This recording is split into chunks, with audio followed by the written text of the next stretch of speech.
And I'm back with the Fandango quilt, and it's now time to quilt it. So obviously this quilt has a lot of purples and blues and everything kind of going on. So when I was picking out my backing, I thought about going in this color, but I figured this would be a little hard to match.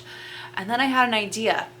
I don't think I've cut my binding yet, and so if I cut this as my binding, obviously I have a lot that I could use for my backing, but instead I'm going to use that as blenders in future quilts.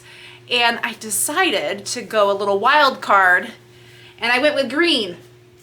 I had my swatch at work today, and so it had a little bit of in here from one of these corners that were being cut off, and so I was looking at it and I was like, why don't I do green on the back? And so then when the binding comes around, it'll be this blue binding against the green on the back. And then if I use a blue thread, I'm thinking the graphite color thread, because I have a lot of it, and like there's obviously a lot of blues in here that I think it'll blend really nicely. So I think it's gonna work really well.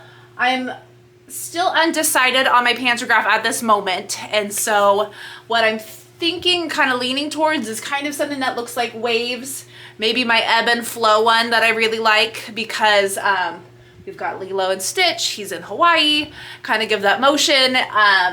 I thought about seeing if I had one that was like these Hawaiian flowers, but then I wasn't sure if that would be too overwhelming with all this printed here. Maybe if that was like a grunge or a solid, it'd be a little bit different, because then you'd see more of that texture on there. So that's kind of the way I'm leaning, more of a meandering kind of thing versus some like print of something quilted on there. So that's kind of my thought right now. So I'm gonna go ahead, I'm gonna piece my green backing together so I have one big piece, and then load it on up and we'll get to quilting.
So everything's basted in, and I'm really liking this pop of green, so I think that's going to look super cool with the binding on.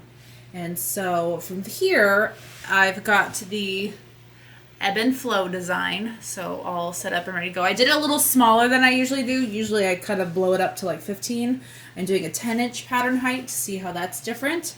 And then instead of graphite, I'm doing this Tar Heel blue, and it just seemed like a little bit more along the lines of how like blue and bright that stitches, and a little less on the gray side. So I'm excited to see how that quilts out. So I feel like the blue was a good choice. It kind of just sinks right in there a little bit, lets the blocks be the focus, but gives a little bit of movement and texture to the quilting. So I'm going to get this all set up. We're going to move to the next zone and keep on going.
So here's how that ebb and flow looks on the front now that it's all complete.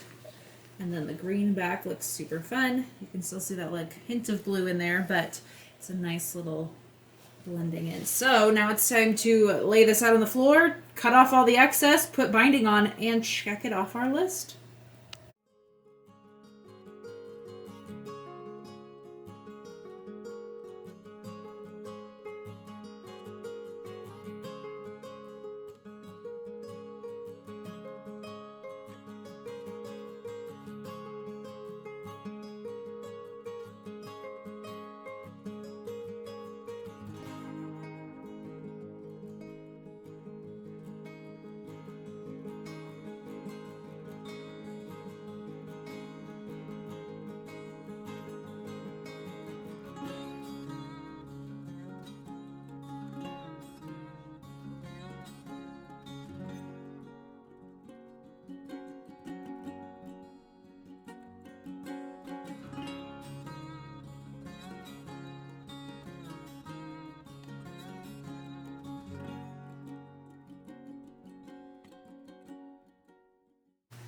So it's quite fitting that I've got my Disneyland themed home shirt on because the Fandango quilt with our friend Stitch on it is all complete. And I think this just turned out so cute. Like, look at that, the pop of green on the back already. Like, ugh, I love it. So again, I really liked how these blocks were pieced, similar to that Favorites Thing quilt. I don't know, something about that corner, just snowballing it just makes it look that much more unique and fun.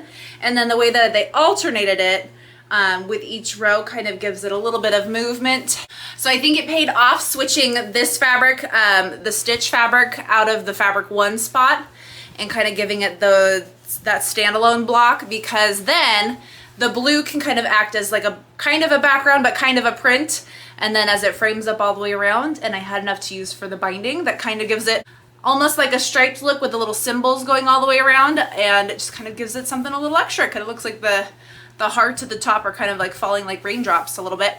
And so the back turned out just as fun and just as cute. That green, you can really see the ebb and flow quilting on there, which I think was the right choice, because then it lets the print stand out and I'm not overwhelming it with quilting or anything like that, or adding extra prints in there to see what's going on. And so I didn't want it to be any more busy, and I think it's just the perfect amount of busy. So let's go outside and do a quilt drop, show you the final pictures, and then check this one off the list, and we'll be on to a new one next week.